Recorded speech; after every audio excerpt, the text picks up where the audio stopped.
I just finished reading a story that describes a remarkable transformation. The value of XRP hit an astounding $1,427, which is a significant advancement that may have been brought about by the adoption of the cryptocurrency by 30% of the world's institutions.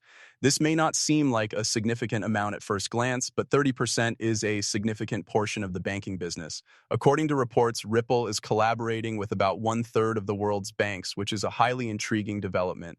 All of the evidence that you require can be found in this section. However, the question that needs to be answered is whether or not these institutions are utilizing Ripple to its limit. It does not appear to be the case. During today's meeting, we are going to delve deeper into this topic of discussion. We will also discuss some new evidence that suggests Ripple may be going public by the end of March. This particular information will be discussed. Considering that the month of March is drawing to a close, this move has the potential to send the price of XRP through the stratosphere, reaching an astounding 8.97 in a little over a month. Greetings, members of the Money Side family. Once again, you have arrived at the location where you can get information regarding XRP.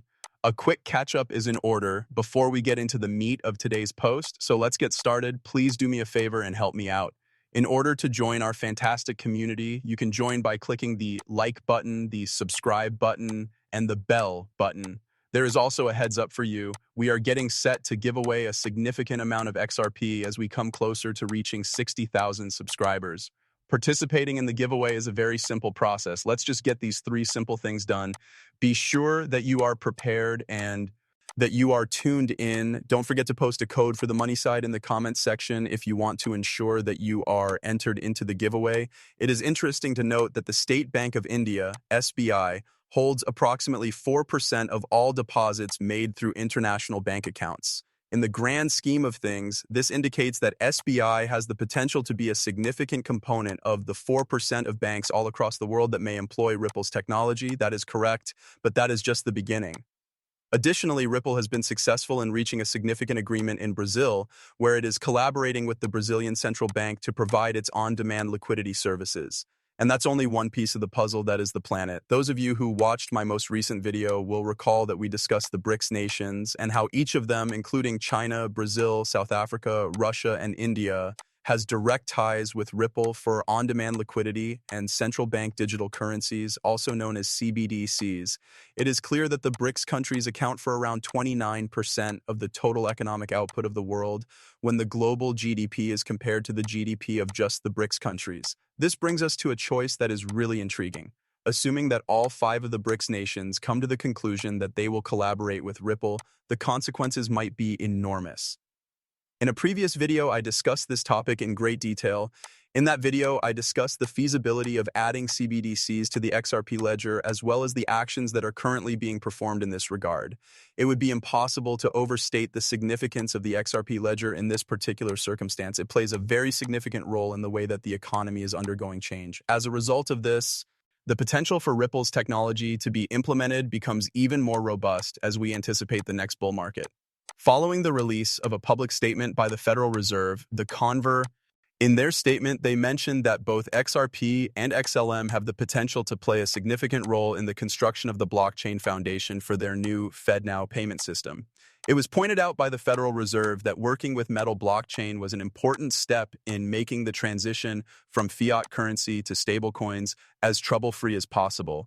The gap that exists between traditional banking systems and the decentralized finance sector would be reduced as a result of this endeavor.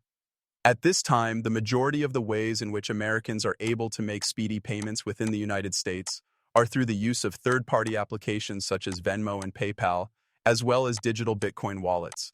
Nevertheless, the FedNow service will completely alter the situation in this regard.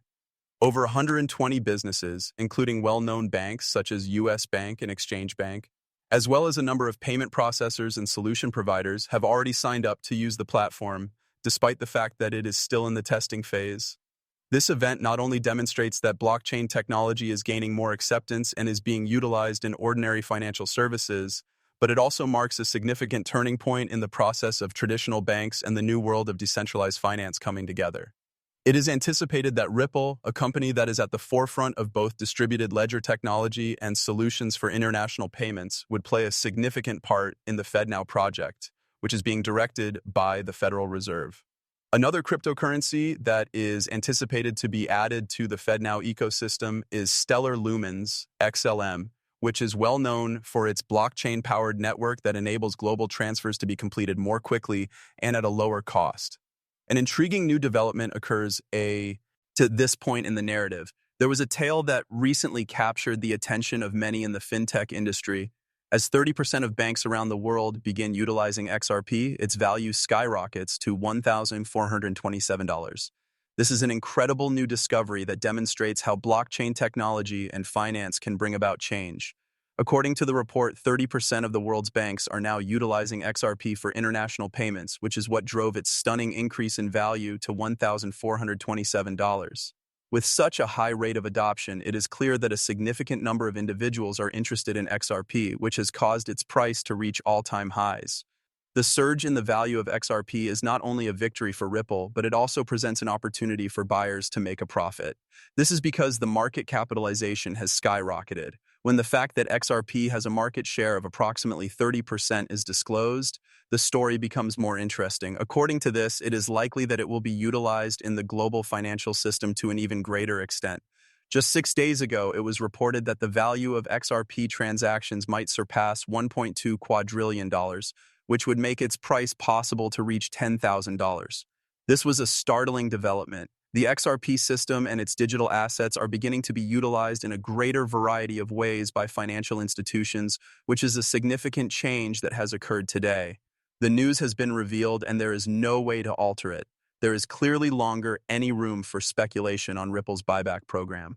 Everything is happening far more quickly than anyone anticipated it would. The business that was responsible for the creation of XRP, Ripple Labs, is not only considering purchasing XRP, but they are also now doing so. In a recent article, it was said that Ripple starts substantial buyback, retiring close to 1 billion XRP. This specific fact was brought to light. This demonstrates that a significant number of individuals are but rather is highly interested in making XRP a fundamental component of global payment networks. The situation becomes more problematic. It is possible that the value of XRP might surge to between $12,000 and $22,000 per coin if central banks throughout the world begin using it more widely. This has a significant impact. This enormous spike in value demonstrates how much XRP has the potential to alter the way that finance is conducted on a global scale. Additionally, it has been established that Google's insights are in agreement with this course of action, which lends credence to the Federal Reserve's aspirations to employ XRP as a global payment option due to the ease with which it may be utilized. Ripple and XRP have made significant progress as a result of these series of events. It places them at the forefront of innovators in the financial sector and has the potential to alter the manner in which payments are made all across the world. As we had previously mentioned, we are about to reveal some disturbing documents that were stolen and are prepared to share them with you. The Federal Reserve has been showing signs of interest in XRP for some time now, and these signs are becoming more and more apparent. Just a few weeks ago, the Federal Reserve said that it will accept XRP all around the world. This statement is in accordance with the ISO 421 standard. However, there were delays that were not anticipated, and the implementation of this significant plan was meant to take place by the end of the year 2023. As a consequence of this, XRP did not immediately become extensively used as a legally recognized currency when this was given the green light by the regulatory bodies. The United States dollar, the euro, the British pound, and the Canadian dollar are several examples of well-known currencies that are issued by governments and central bank. XRP is now being referenced alongside these currencies. However, the situation becomes more complicated when it is revealed that the Federal Reserve Department intends to make use of the digital asset known as XRP. Kikuchi, a government figure, is quoted as saying that the public chain of XRPL ought to be utilized in order to create a sidechain, according to the insights provided by Google Reader. According to Kegi, an expert, this approach would make it possible for funding from the Federal Reserve to collaborate directly with innovative ideas from the private sector. People would be able to collaborate and achieve significant technological advancements if this were something that was possible. Here we are just getting started. It has been made abundantly plain by Jerome Powell, the president of the Federal Reserve in the United States,